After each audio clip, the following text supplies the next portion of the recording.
Ele é um profeta reverenciado, um libertador de escravos, um herói da Bíblia.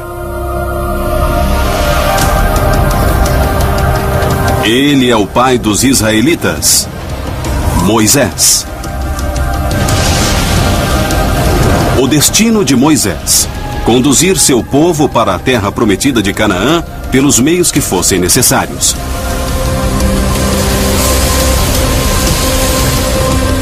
Este é um novo olhar sobre Moisés e a história do Êxodo. Ele fala com Deus, mas é um general brilhante. E não conduz apenas escravos. Ele comandou um exército de guerreiros mercenários. Durante os 40 anos da marcha dos israelitas no deserto, Moisés e seu exército travaram batalhas de proporções bíblicas, derrotaram um dos exércitos mais cruéis do mundo antigo. Moisés é um mestre da tática. Moisés é um comandante incansável. Moisés está no caminho da guerra para a terra prometida.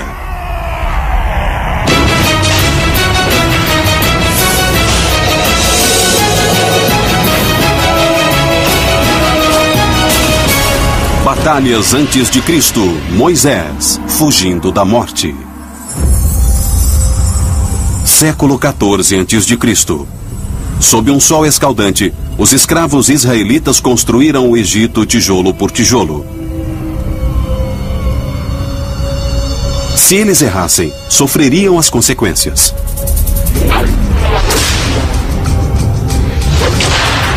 Mas os israelitas estão prestes a encontrar o seu Salvador. Seu nome é Moisés, e a história começa com assassinato. Êxodo capítulo 2, versículo 11. Quando Moisés já era adulto, ele saiu para ter com seus irmãos e testemunhar suas cargas. Ele viu um egípcio batendo em um hebreu, um de seus irmãos.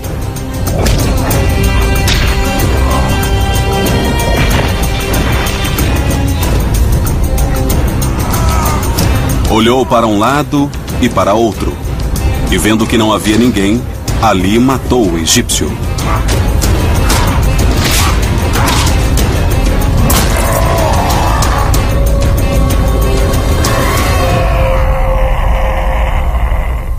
Moisés é significativo não só como grande líder político dos israelitas, mas ele realmente é o primeiro grande general dos israelitas. Uma boa leitura do livro da Bíblia Êxodo revela uma mente militar de primeiro grau, um comandante que sabia como organizar as tropas de modo estratégico e tático, e um homem que praticava a ilusão de ótica no sentido militar de forma tão grandiosa como qualquer outro general da história. Depois de Moisés assassinar o egípcio e enterrá-lo na areia, ele vai para o Egito, fugindo pelo deserto do Sinai. Este é um momento decisivo na vida de Moisés, de acordo com a Bíblia. Ele selou o seu destino no Egito e está prestes a iniciar um caminho que iria levá-lo a ter um grande confronto com o faraó, resultando no êxodo do Egito. Após viver vários anos no deserto, Deus colocou Moisés no caminho do derramamento de sangue da brutalidade. Deus aparece na sarça ardente e ordena que Moisés volte para o Egito e liberte da servidão os milhares de israelitas. E ele fez exatamente isso. Ele foi ao faraó e disse: "Deixe meu povo partir." Faraó não permitiu. Então Moisés lançou a fúria de Deus em 10 pragas devastadoras. A chuva cairá do céu e a água se transformará em sangue. E o anjo da morte matará todas as crianças do Egito que forem primogênitos. É como um filme de terror apocalíptico e Moisés, agindo segundo as palavras de Deus, está comandando o espetáculo. Finalmente, Faraó admite que ele foi derrotado e liberta os israelitas. Agora você vai achar que é o fim da história, créditos rolando, mas de repente Faraó muda de ideia e ordena que o exército vá atrás deles e os detenha.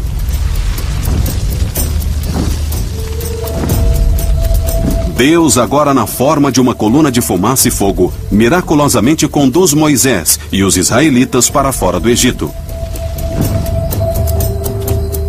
Então acontece um dos mais famosos milagres da Bíblia.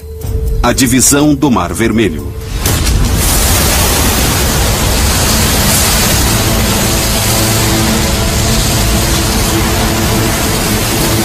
É assim que a Bíblia explica a fuga dos israelitas do Egito. Eles seguiram para Canaã, onde eles reclamariam a terra como dádiva de Deus. Mas esta é apenas uma versão da história do Êxodo. É uma grande história e é a base em que se fundamenta a religião cristã. Deus liberta os israelitas da servidão e os conduz à terra prometida. Tem toda a história da Páscoa e tudo mais. Agora, se recontarmos essa história sob a perspectiva militar, sob o ponto de vista de um soldado, vamos ter um quadro diferente e muito violento. A questão real para tentarmos entender isso, recontando o Êxodo, é quem eram os israelitas, o que eles faziam no Egito, por que o faraó não queria que eles partissem. De acordo com a Bíblia, os israelitas originalmente deixaram as terras de Canaã e foram para o Egito 2 séculos antes da época de Moisés, por volta do século 14 a.C. Eles se estabeleceram em uma terra chamada Goshen, uma área fértil e próspera perto da fronteira. E a Bíblia nos conta que eles viveram lá pacificamente, coexistindo com os egípcios durante 200 anos. Mas existe quem acredite que os israelitas mais do que conviviam com os egípcios. Existe a teoria de que os israelitas eram, na verdade, uma grande força militar de defesa do Egito. Esta teoria vem da leitura do Êxodo como uma campanha militar. Alguns acreditam que os israelitas podem ser do povo Hábiro, um grupo de mercadores, trabalhadores de construção, fazendeiros e guerreiros cruéis.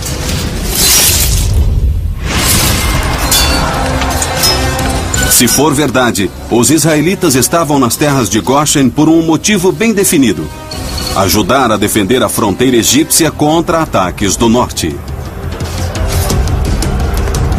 Então, o exército mercenário de Hábiro pode ser colocado no Egito como tropa auxiliar, colocada na zona suscetível à invasão, para agir como força militar e tropa de defesa no caso de haver uma invasão de Canaã. O poderoso exército Hábiro tem cerca de 1000 soldados. Logo, um novo faraó, Sete I, sobe ao poder e vê essa força de defesa como uma ameaça. Êxodo capítulo 1. E ele disse ao seu povo: veja, o povo de Israel é mais numeroso do que nós. Usemos de astúcia para com ele para que não se multiplique. Senão, no evento de uma guerra, eles podem se unir aos nossos inimigos e lutar contra nós e se retirar da terra. O faraó Sete deflagrou várias guerras para reafirmar a autoridade egípcia sobre a Síria e Canaã. Agora, quando ele olha para a rota de Canaã para o Egito, só o que ele vê são assentamentos israelitas. Os israelitas estavam vivendo na fronteira 200 anos. E Sete sabia que originalmente eles tinham vindo de Canaã. Com a diminuição do contingente militar do Egito nas terras de Canaã, o faraó Sete temia que os israelitas em Goshen se unissem ao povo de Canaã para lutar contra o Egito. Agora, ele não os expulsou. Ele os colocou para trabalhar arduamente. Esta é a parte da história do Êxodo onde muitos acreditam que os egípcios escravizaram os israelitas. Mas isso, historicamente, pode ser incorreto. Na tradução cristã da Bíblia hebraica, o texto nos diz que os israelitas foram mudados e colocados como escravos no campo, fazendo tijolos para as cidades do faraó. Mas a Bíblia hebraica não fala nada sobre isso. A Bíblia hebraica não menciona a palavra escravidão. Em vez disso, diz que os israelitas foram colocados para trabalhar e usa o termo hebreu avadim. Avadim significa trabalhador, ou operário de construção, ou no sentido tático é o que chamamos de trabalho não remunerado. Os trabalhadores eram recrutados para construir projetos públicos como muros da cidade ou fortificações. Eles podiam ter sido forçados a trabalhar, mas algumas pessoas acreditam que eles não eram escravos. Vocês podem imaginar, se os israelitas eram tidos essencialmente como a primeira linha de defesa egípcia, e de repente são transformados em trabalhadores comuns, isso pode não ter terminado bem. Então, após vários anos dessa situação, eles decidiram que era hora de partir. Mas quando eles partiram, eles não seriam apenas um pequeno grupo de escravos. Se a teoria do povo hebreu for correta, essas pessoas eram lutadores habilidosos que tinham vasto conhecimento militar, podendo causar grandes danos. Agora, os historiadores discordam. Provavelmente, o faraó, na época em que Moisés chega e diz: deixa o meu povo ir, é Ramsés II. E após as pragas toda e a saga, Ramsés, enfim, cede ao pedido de Moisés. Então, 25 mil israelitas ou mais são divididos em 12 tribos, as famosas 12 tribos de Israel, e deixam o Egito. O grande êxodo do Egito começa. Mas logo, misteriosamente, o faraó muda de ideia e manda seu exército ir atrás dos israelitas. E a Bíblia nos dá uma pista de por que ele fez isso. Êxodo capítulo 12. E os israelitas seguiram a palavra de Moisés e pediram emprestado aos egípcios objetos de prata e ouro e roupas. E o Senhor deu graça ao povo que atendeu ao pedido dos israelitas, e eles receberam tudo dos egípcios. Dizem que as provisões dos israelitas eram poucas, assim, eles pediram aos egípcios, e os egípcios lhes forneceram as provisões, incluindo ouro e prata. Bem, esta é a história pouco provável, e se você ler a Bíblia hebraica, a frase ou o termo que é usado para descrever o que aconteceu é nitziel. Nitziel significa despojar ou saquear. Seja lá o que tenha acontecido, certamente foi retirado sob a ponta da espada. Os primeiros passos para a terra prometida foram cobertos de sangue.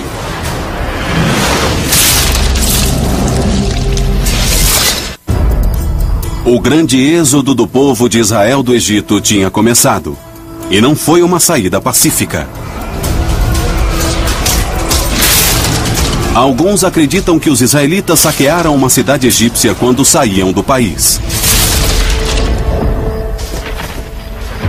Eles estavam em uma terra que era circundada ou infestada literalmente de cidades de armazenagem, pequenos depósitos de suprimentos. Também era a área do Egito com grandes propriedades que criavam gado. Então as provisões estavam junto deles. Muito bem, a coisa mais inteligente a fazer seria saquear esses depósitos e pegar as provisões para eles. A Bíblia diz que Moisés conduziu os escravos israelitas para fora do Egito. Mas alguns historiadores militares acreditam que ele comandou um grupo de guerreiros mercenários habilidosos. Alguns acreditam que os israelitas eram um grupo de nômades chamado de Habiru. E uma das coisas que se destacava nesse grupo era a sua habilidade militar.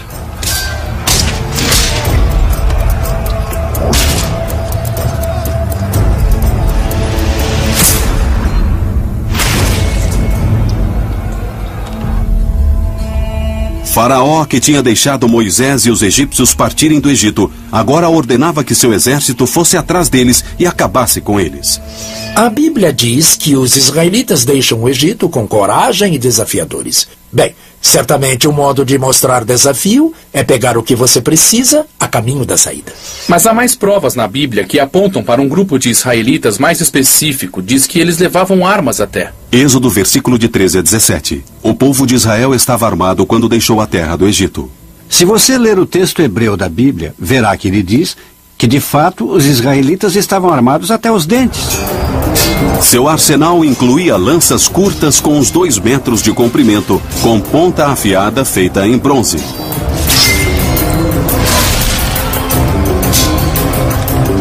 E a espada com lâmina cortante de bronze era a arma mais popular e mortal da época. Depois de saquear a cidade, Moisés leva os israelitas na direção de Canaã. Mas próximo do posto egípcio, Moisés descobre que os carros egípcios estão em seu encalço e se aproximam rapidamente. Ele tem uma bigorna à sua frente e um martelo atrás de si. Ele chama seus comandantes e então lhes dá uma ordem que muitos devem ter achado uma insanidade. Ele lhes diz para voltarem na estrada e se dirigirem para o deserto ao sul. Isso parecia ser um suicídio. Mas Moisés conhecia esse deserto. Ele passou parte de sua vida adulta nele. E ele tinha um plano.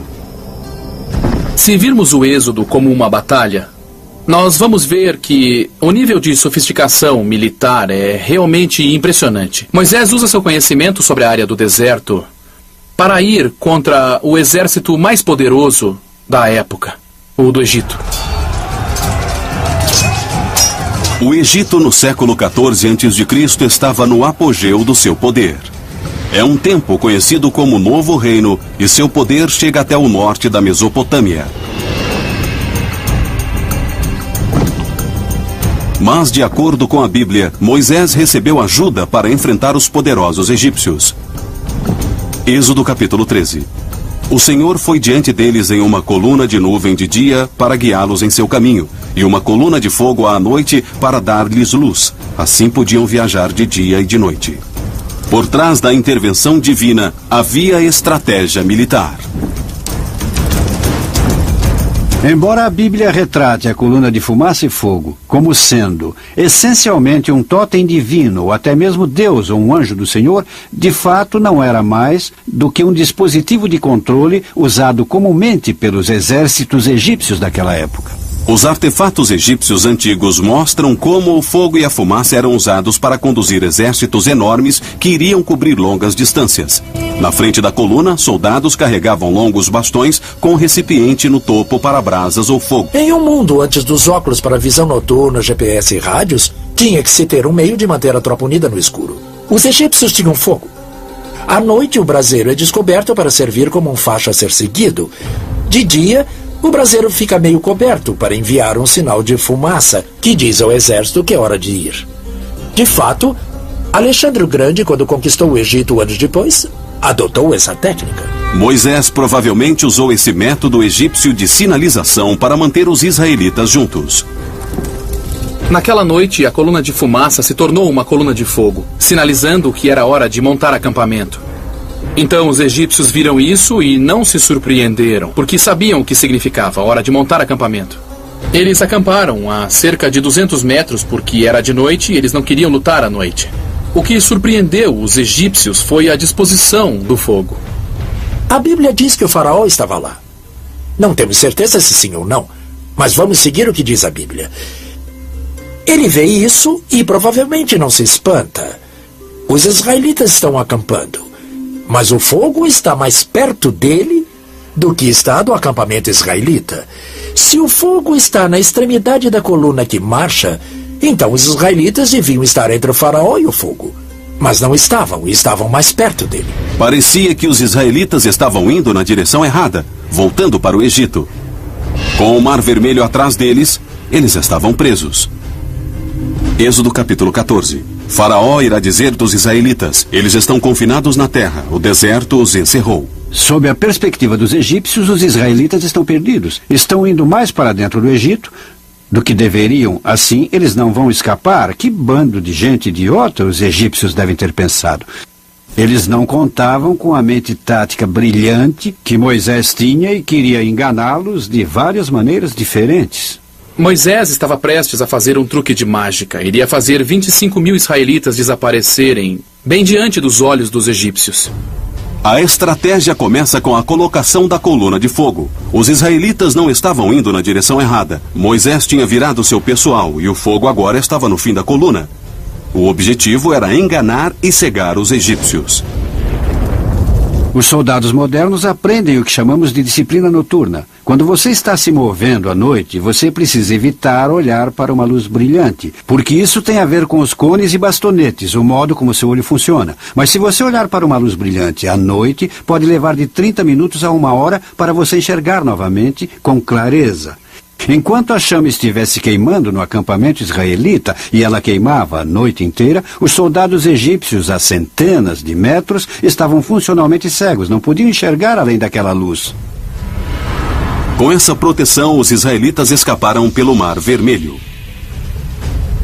Todos imediatamente vão pensar em Charlton Heston no filme Os 10 Mandamentos. Ele levanta os braços e o mar se divide bem ao meio. É algo icônico, mas também é uma fantasia. Então, o que realmente aconteceu? Bom, lembrem-se que Moisés passou muito tempo no deserto e conhecia muito bem o Mar Vermelho. Provavelmente ele sabia que em uma dada localização, numa determinada hora do dia, ele podia ser atravessado a pé. Moisés escolheu o momento perfeito. Provavelmente ele cruzou a cerca de 30 quilômetros ao sul do Mediterrâneo, onde o Mar Vermelho está sujeito à maré no pântano. Quando os israelitas se aproximavam, a maré baixou. Então a Bíblia diz que o vento começou a soprar. O vento estava soprando do sudeste, dos desertos do Sudão. O vento vinha do sudeste, ao mesmo tempo em que a maré baixava na direção norte. Dentro de pouco tempo, toda aquela terra de centenas de metros de comprimento, de repente estava sem água. Ou a água estava em um nível tão baixo que você podia atravessá-la a pé facilmente. Talvez não tenha sido um milagre. Mas ainda assim foi uma fuga impressionante. Moisés reuniu seu conhecimento do terreno, das marés, das condições dos ventos e das táticas egípcias. E ele tinha que manter juntos 25 mil israelitas, que não estavam acostumados a marchar por regiões imensas. Se você já esteve andando em grupo, sabe que isso é um verdadeiro milagre. Nasce o dia. Faraó Ramsés fica surpreso. Os israelitas atravessaram em segurança o Mar Vermelho e a água começava a chegar de novo ao pântano. Quando os egípcios chegaram no Mar Vermelho, a maré já estava alta. Provavelmente eles podiam ver os israelitas do outro lado. Então eles foram atrás deles. Mas os carros eram muito pesados e o pântano muito lodoso, então eles ficaram presos. O triunfo de Moisés sobre os poderosos egípcios foi devido a uma estratégia militar brilhante, sem desembainhar a espada. Ele evitou uma força superior, enganou-os fazendo-os pensar que iria para um lado e foi pelo outro. E fez tudo isso porque ele conhecia profundamente o terreno onde ele estava. E ele conhecia aquele terreno tão bem porque havia passado 40 anos vagando por ele. Se você acredita na Bíblia, ele reunia rebanhos naquela área. Como disse o Duque de Wellington na Batalha de Waterloo, eu tenho este pedaço de terra no meu bolso há muito tempo, acho que Moisés tinha esse pedaço de terra em seu bolso há muito tempo também. Mas a campanha do Êxodo estava apenas começando. 3 meses de jornada, uma tribo chamada Amalequita desfechou um ataque surpreso contra Moisés e os israelitas.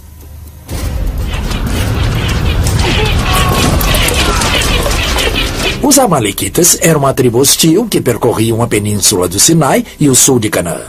Lutavam em camelos, atiravam flechas em seus inimigos e os cortavam em seu ataque.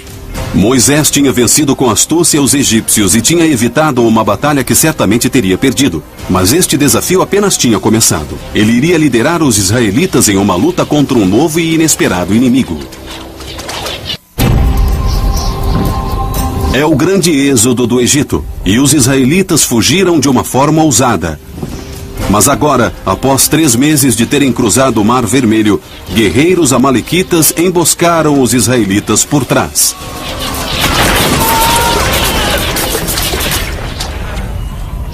Moisés fez uma coisa interessante. Ao invés dele mesmo liderar os israelitas, ele assistiu à batalha no topo de uma colina próxima. A Bíblia diz que sempre que Moisés levantava o seu bastão religioso acima da cabeça, os israelitas venciam. Mas se ele abaixasse o bastão, eles perdiam. Nós não sabemos se isso era alguma forma de sinal ou uma fonte de inspiração para os homens, ou talvez algo que fizesse os amalequitas pensarem que ele tinha forças escondidas na colina. Mas com certeza Moisés dirigiu a batalha de algum modo. Com Moisés na colina, o controle do exército estava nas mãos de outro grande herói israelita da Bíblia, Josué. Os israelitas prepararam suas flechas em um ângulo de 45 graus para se defenderem dos camelos que vinham junto com os amalequitas. Isso para de imediato o ataque feroz. E a luta é travada corpo a corpo, um banho de sangue. Os amalequitas fazem um ataque feroz. Entretanto, da colina, Moisés inspira Josué e os israelitas a lutarem contra os amalequitas. Apesar de estarem exaustos pela jornada, os soldados israelitas lutam bravamente e derrotam os amalequitas. Foi uma tremenda vitória. Mas Moisés sabe que terá obstáculos maiores à frente. Moisés é realista. Claro, seu pessoal acabara de vencer a guerra com os amalequitas. Mas se ele tivesse que invadir Canaã, e se fizesse isso com 1000 homens, iria ter problemas. Então, ao invés de ir para a terra prometida, ele conduz seu povo para o sul, na direção do Monte Sinai. Moisés sabe que ele precisa de um exército maior, mais sofisticado e mais bem treinado. Mas mais soldados significa que eles vão precisar ter mais armas. Por que Moisés foi para o Monte Sinai? Nós não temos a resposta, porque os textos não dizem nada. Mas nós sabemos que um grupo de cananeus chamado Quenitas vivia perto de lá. E eram conhecidos por trabalharem com metal, e a área em volta do Monte Sinai era conhecida por ser uma grande área de mineração de cobre. Cobre e também estanho davam origem ao bronze. Naquela época, as armas eram de bronze. Fundindo o bronze em dado momento do processo, o cobre emite uma linda chama verde. Eu posso imaginar os israelitas marchando para este Tolkien como uma cena da Terra-média, onde essa chama verde estranha estava iluminando o Monte Sinai. Muitos israelitas estavam zangados por causa do desvio. Os israelitas reclamavam amargamente sobre suas condições no deserto a caminho do Monte Sinai. Eles estavam com fome, com sede e também exaustos. Nós temos que lembrar que havia mulheres e crianças na jornada. Como elas iam comer? O que elas iam comer? Então, para tirá-los do Egito, Moisés prometeu aos israelitas uma terra com leite e mel em Canaã. Mas eles receberam areia, pântanos, ataques e montanhas assustadoras. Os israelitas estavam no limiar de uma rebelião contra Moisés e sua liderança. Na Bíblia vemos que sempre que você tem uma revolta das pessoas, uma punição das pessoas, isso sempre se dá em termos ritualísticos. Elas fazem alguma coisa contra a vontade de Deus, mas o fato é que essas pessoas provavelmente estavam zangadas ou amedrontadas. Sabe, as coisas não iam bem. Nós estamos no deserto e a Bíblia diz: o que nós fazemos aqui seguindo você, Moisés? Nós devíamos ter voltado para Israel ou voltado para o Egito. Lá nós tínhamos peixe, tínhamos melões, tínhamos cebolas. O que temos aqui? Nada, por assim dizer. Então, eram emoções humanas que interferiam no poder. Enquanto os israelitas estão furiosos, Moisés sobe o Monte Sinai. Lá, ele recebe os 10 mandamentos de Deus. Mas ele pode ter ido até lá para decidir seu próximo movimento. Como ele podia controlar seus seguidores, em quem confiar? Por que ele precisaria invadir Canaã? A Bíblia diz que Moisés ficou no Monte Sinai por 40 dias. Quando finalmente ele desceu, ele trouxe consigo a tábua contendo a lei de Deus, os 10 mandamentos. Mas quando Moisés chegou ao seu povo, ele ficou assombrado com o que viu. Ele viu que o povo tinha um ídolo em terracota ou argila coberto com ouro e eles estavam adorando a um bezerro de ouro. Ficou furioso. Enfurecido por seus seguidores estarem adorando ídolos, Moisés destruiu a tábua dos mandamentos. Então ele reuniu os homens da tribo de levitas. Suas ordens: ensinar uma lição brutal aos infiéis. Ele se uniu aos levitas, diz a Bíblia. Cada homem embainhou sua espada e foi de tenda em tenda, matando até seus parentes e irmãos. E 3.500 pessoas morreram naquele dia. Moisés fez dos levitas uma guarda pretoriana, guarda-costas pessoais que se dirigiam somente a ele. Faziam tudo o que ele dizia, e muitas vezes isso significava morte para o seu povo, para manter o resto na linha. Os levitas executaram uma justiça terrível. Nós não temos certeza porque Deus ou Moisés escolheu os levitas para esse trabalho. Não havia nada especial em relação a eles, a não ser que eram sacerdotes. Provavelmente sua convicção religiosa não podia ser sobrepujada. Este é o início de Moisés como ditador divino. Até agora, a estrutura das tribos dos israelitas tinham sido democráticas. Mas agora, Moisés tinha uma linha direta com Deus. E esse era o fim dos debates. A fase 1 da campanha do Êxodo foi completada. E o plano tático de Moisés tinha sido brilhante. A fase 2, a conquista da terra prometida de Canaã, iria requerer uma invasão em grande escala. Para isso, ele precisava de mais de 1.000 soldados mercenários. Então, ele instituiu essencialmente o alistamento de pessoas em cada tribo. Foi uma grande reforma, porque isso significava que agora Israel não era feita apenas de um exército de mercenários. Usando dados de população, os historiadores acreditam que o alistamento aumentou o exército de 1.000 para 5.000 guerreiros. Grupos de reconhecimento iam na frente para observar o inimigo. Infantaria pesada formava as linhas do fronte. Infantaria leve ficava posicionada no meio do flanco. Defendia e se dirigia para o fronte para rápidos ataques com espadas e escudos. Fundeiros e arqueiros eram os próximos na formação de ataque ao inimigo, em uma posição protegida.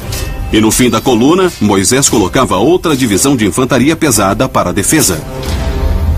Levou 2 anos para Moisés treinar e preparar seus 5.000 soldados para lutarem mortalmente. Exceto pelos carros que os israelitas não tinham, Moisés conseguiu criar um espelho do exército egípcio. Ele sabia como os ataques do exército egípcio eram efetivos e coordenados, e ele queria ter a mesma capacidade com seu exército quando ele invadisse Canaã. Seu exército estava pronto. Ele tinha controle absoluto. Moisés estava pronto para conquistar Canaã. A terra prometida de Canaã. Rica e fértil, ela tinha tudo o que os israelitas queriam e precisavam em seu novo lar. Moisés e os israelitas marcharam para Canaã durante 2 anos. Mas Canaã já era uma terra ocupada por poderosas cidades-estados com exércitos fortes e cidades fortificadas. Não era fácil tomá-la.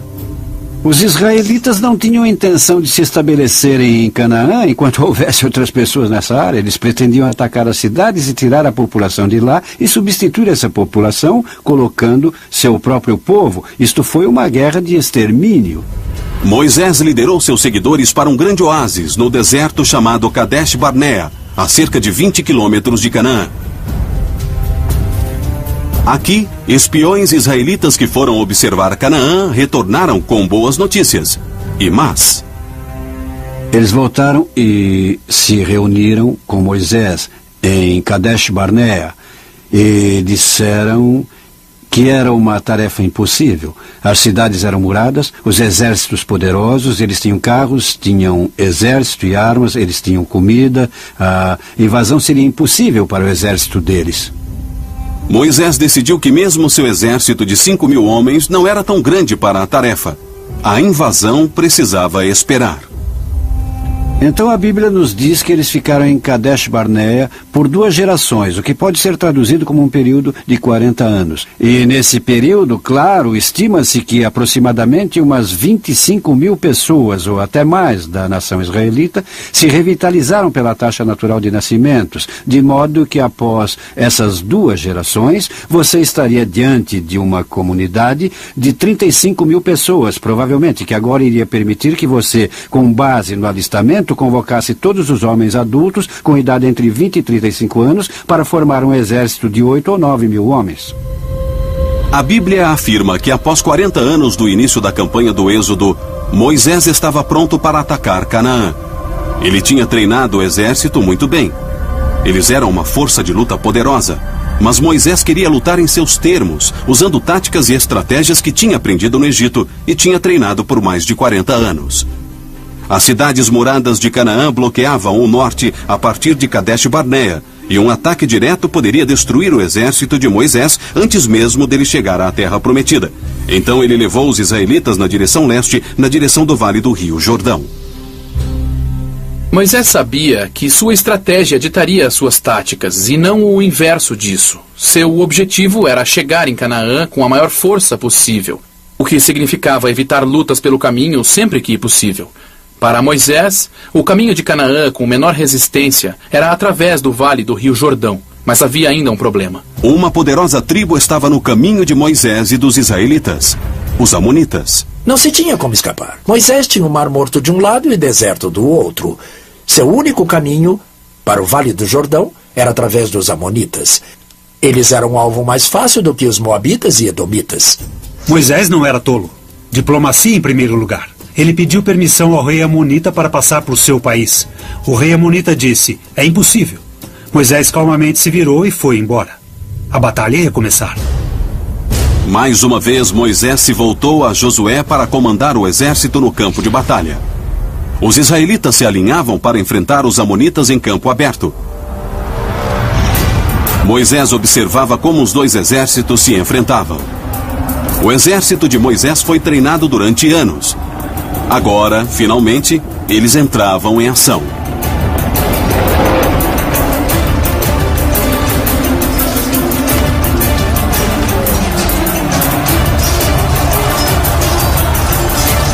A infantaria pesada dos israelitas esmagou as linhas de frente dos amonitas. Ossos eram despedaçados. Membros eram extirpados. A infantaria leve com espadas de bronze atacava sem misericórdia. A grama logo ficou cheia de sangue. A batalha durou o dia inteiro. Mas no fim, o exército bem treinado de Moisés venceu a batalha. Os exércitos talvez fossem iguais, mas por que os israelitas venceram a batalha? Isso tem relação com treinamento e tática. Os israelitas tinham como modelo os egípcios. Várias divisões de forças que podiam lutar como uma. Eles eram mais rápidos, mais ágeis e mais disciplinados do que tudo que os amonitas já tinham visto. Com os amonitas aniquilados, os israelitas atravessaram o Vale do Jordão. Eles atacaram a vizinhança de Canaã nas terras de Edom, Moabe e Gileade. Deuteronômio. Então o Senhor nosso Deus nos entregou em nossa mão Og, o rei de Bazã, e todo o seu povo, de modo que nenhum sobrevivente restasse. Um elemento que fica na campanha do Vale do Jordão é justamente sua brutalidade. De novo, a Bíblia descreve o que aconteceu quando essas cidades fortificadas foram tomadas. Sempre havia um massacre, incêndio, destruição de cidades e de rebanhos de animais. Então você se pergunta, por que isso? Por que isso era necessário? Por que tanta brutalidade? Os israelitas não queriam viver no Vale do Jordão. Estavam indo para Canaã. Então, a pior coisa que podiam fazer, sob a perspectiva deles, era deixar para trás uma força hostil enquanto seguiam adiante. O único modo de fazer com que isso não acontecesse era acabar com a população. Agressivo? Sim, mas prático. Não só os homens eram mortos, mulheres e crianças também foram mortas. Mas antes que marchassem para Canaã, Moisés tinha mais um plano para ir contra o povo que foi seu aliado por 40 anos.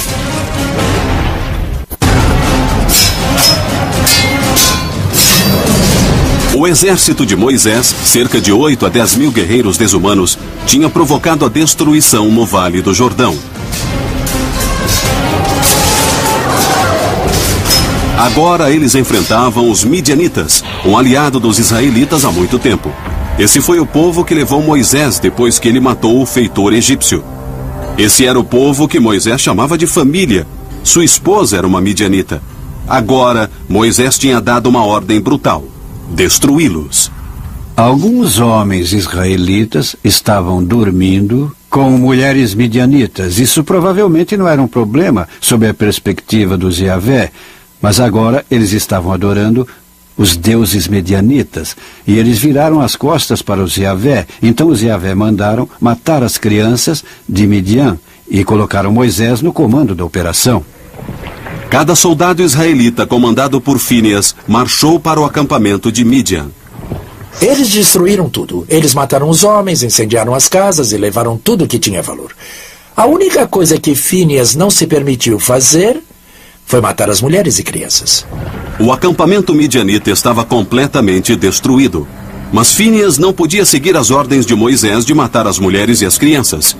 Então ele foi embora do acampamento. Antes mesmo do exército voltar para o acampamento, Moisés teve um ataque de fúria e gritou para Fíneas: "Eu disse para matar a todos." E ele exigiu que todo o menino e toda mulher com idade suficiente para dormir com um homem devia morrer naquele momento imediatamente. Todos foram executados.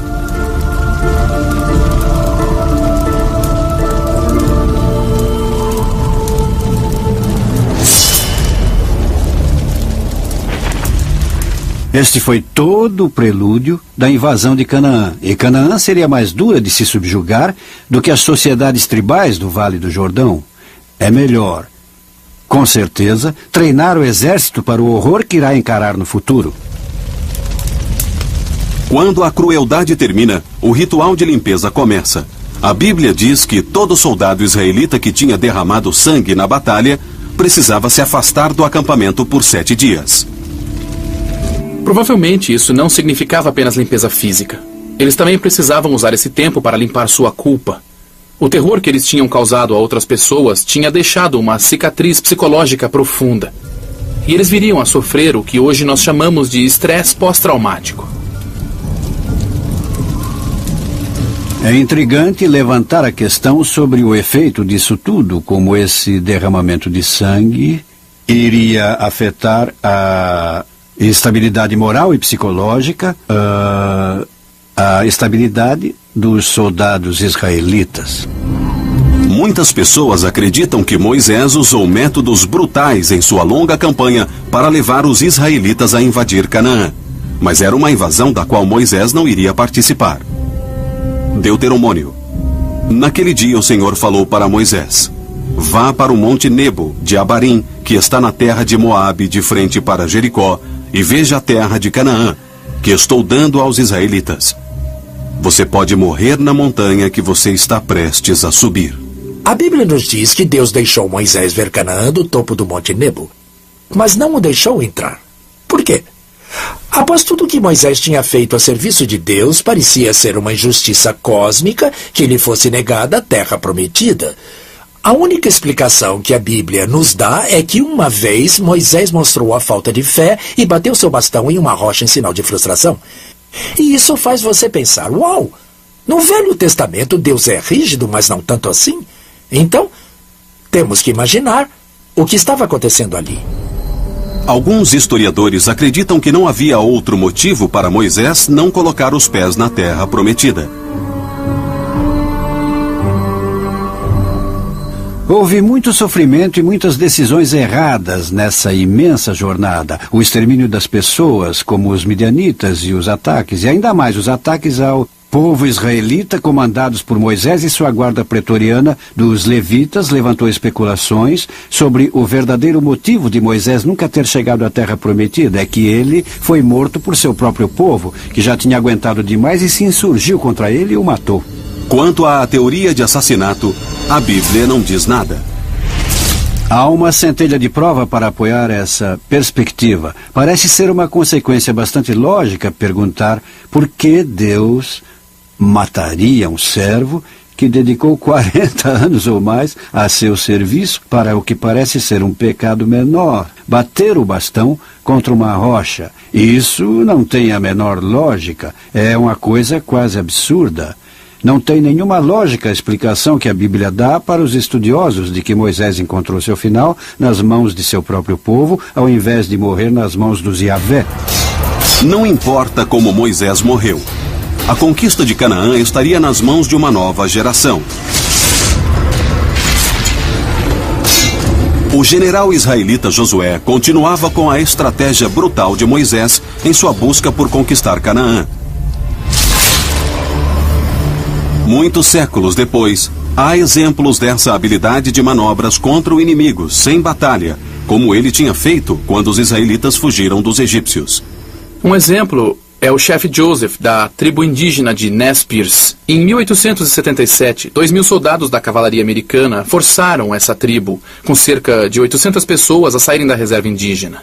Mesmo assim, a tribo lutou em condições de desigualdade, mas levou a cavalaria americana a uma perseguição de 1,5 km em uma das regiões mais inóspitas da América. Nesse momento, o general americano Sturgis acredita que o chefe Joseph está encurralado. Mas como Moisés, Joseph simula que vai para um lado e, na verdade, vai para outro para que seu povo escape. Diferente do que aconteceu com os israelitas, o povo Nez Perce foi capturado. O êxodo dos israelitas sob o comando de Moisés sempre representou uma história maravilhosa de fuga e uma batalha de sobrevivência. Mas agora, vista sob a perspectiva militar, os israelitas não são mais escravos. São guerreiros poderosos. Eles se mantêm juntos devido a uma personalidade agressiva. Nunca pensamos em Moisés como um comandante militar, porque até recentemente não havia como analisar a Bíblia em termos militares. Mas quando você vê sob esse aspecto, descobre que um homem organizava os israelitas, que tinha um exército treinado, saindo do Egito, um homem que saqueou uma cidade, um homem que enganou o faraó e depois reconstruiu o exército de israelitas, tornando-o uma força de luta. Moisés é um homem de Deus e um homem da espada. Um homem que liderou seu povo para a liberdade e para um novo lar. Caminho da guerra para a terra prometida.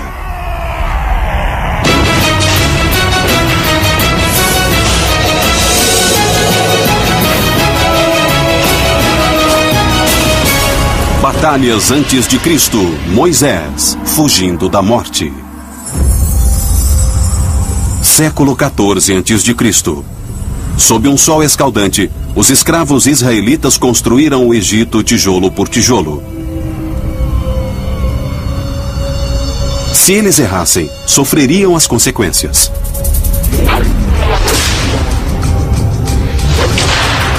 Mas os israelitas estão prestes a encontrar o seu Salvador. Seu nome é Moisés, e a história começa com assassinato. Êxodo capítulo 2, versículo 11. Quando Moisés já era adulto, ele saiu para ter com seus irmãos e testemunhar suas cargas. Ele viu um egípcio batendo em um hebreu, um de seus irmãos. Ele é um profeta reverenciado, um libertador de escravos, um herói da Bíblia. Ele é o pai dos israelitas, Moisés. O destino de Moisés: conduzir seu povo para a terra prometida de Canaã pelos meios que fossem necessários.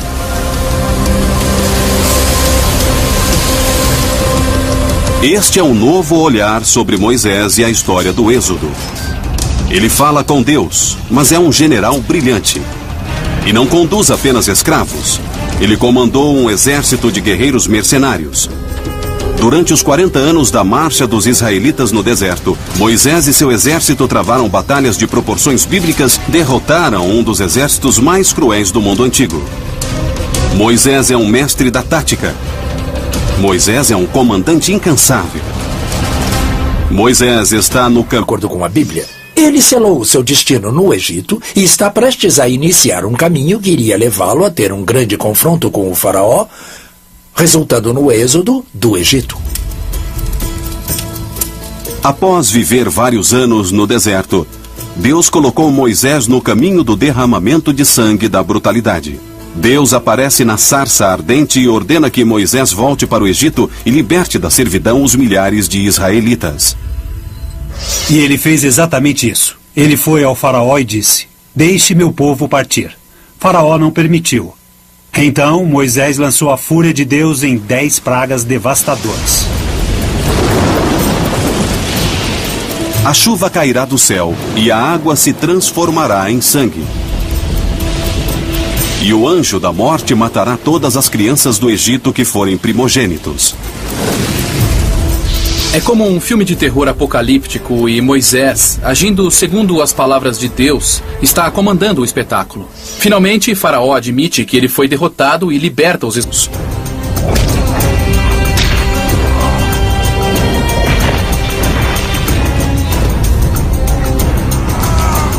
Olhou para um lado e para outro, e vendo que não havia ninguém, ali matou o egípcio.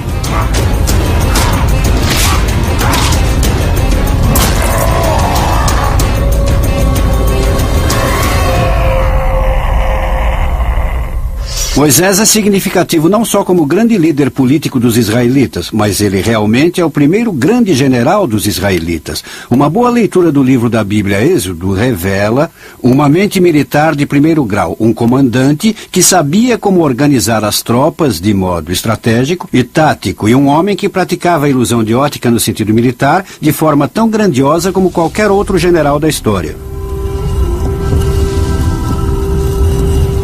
Depois de Moisés assassinar o egípcio e enterrá-lo na areia, ele vai para o Egito, fugindo pelo deserto do Sinai. Este é um momento decisivo na vida de Moisés de Israelitas. Agora você vai achar que é o fim da história, créditos rolando, mas de repente Faraó muda de ideia e ordena que o exército vá atrás deles e os detenha.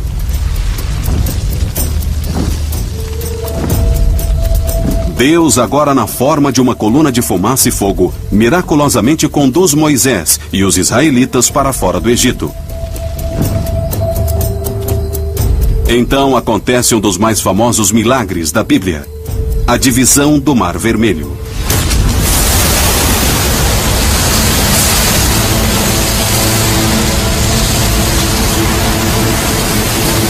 É assim que a Bíblia explica a fuga dos israelitas do Egito. Eles seguiram para Canaã, onde eles reclamariam a terra como dádiva de Deus. Mas esta é apenas uma versão da história do Êxodo. É uma grande história e é a base em que se fundamenta a religião cristã. Deus liberta os israelitas da servidão e os conduz à terra prometida. Tem toda a história da Páscoa e tudo mais. Agora,